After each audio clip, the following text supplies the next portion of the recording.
Cambria, thank you so much for being here today.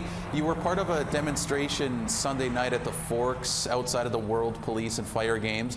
Why was it important to take the Search the Landfill's message, to that event? It was important to take it over to that event because back in December, when we found out that my mother had fallen victim to a homicide, as well as 3 other women, we had gathered at Odena Circle to speak about the ongoing injustices that we are currently facing in regards to retrieving our loved ones before I went to go speak to Ottawa. And 8 months later, nothing within this fight has changed besides words of affirmation with no further actions to retrieve these women. And with the Winnipeg Police Fire Games going on right now on the same grounds as Camp Mercedes, which is a memorial encampment for one of the women who were believed to be in that landfill, it's a smack in the family's faces. You know, behind the Winnipeg Police Games, there's literally a memorial encampment set up where a grieving mother is sitting there missing her daughter and wanting her to get retrieved from that landfill. And there's people from all around the world coming here to this $9 million event, not knowing what was going on. During the demonstration, people were laughing at us. They were shouting things. There was a water bottle thrown over the fence, as well as just people coming out of that event and coming to ask questions. One of the officers from Poland actually came to stand with us and stood with us for a good amount of time. And I think that in itself was sending a message that, you know, this needs to be talked about and this needs to be acknowledged. If you have a treaty acknowledgement standing at the front of your Winnipeg Police Games, then you need to be respecting the woman. If you have a sacred teepee sitting within there, then you need to start respecting the sacredness of our women as well. And it wouldn't have had to have come to that point had they have just taken action from the very beginning. Now, Winnipeg police say the protest was a disturbance and say the crowd was aggressive. What do you say to that? Mm-hmm.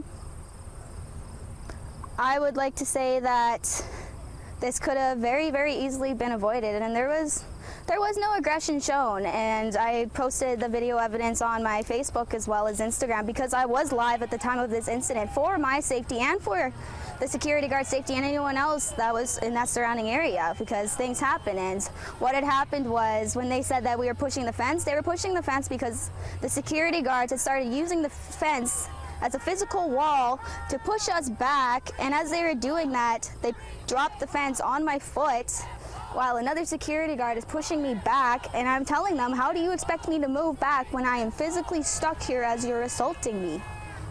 And that's what happened. And then immediately after they lifted the fence and I got out, that's when we created that space. So it was not aggressive that entire time, and it didn't ever have to get to that point had they have just listened from the very beginning.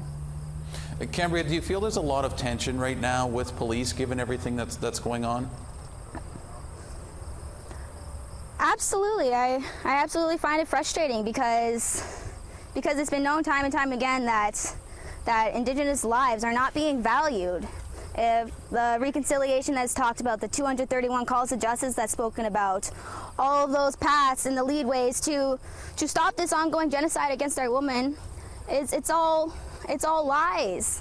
When, like, back a couple days ago, one of our warriors got arrested at the Canadian Museum of Human Rights for mischief and body armor, for standing up for a woman when a security guard was caught committing an indecent act. And the police did not investigate it any further, but instead arrested our warrior for standing up to those kind of injustices. Just further shows what kind of systemic oppression we face, because they would rather protect the predators than the victims in these situations. When that man came down and dumped on the red mural, there was no protection provided for our safety here. Just 2 days ago, someone went out of their way to knock the porta potty off of the road, a 2-lane road. Then there's no way that you can just accidentally hit that. We used to have slow down signs there, but the city took those away. So where is the safety? If we can't even feel safe at our own encampment, then how could we feel safe in our community and in our homes?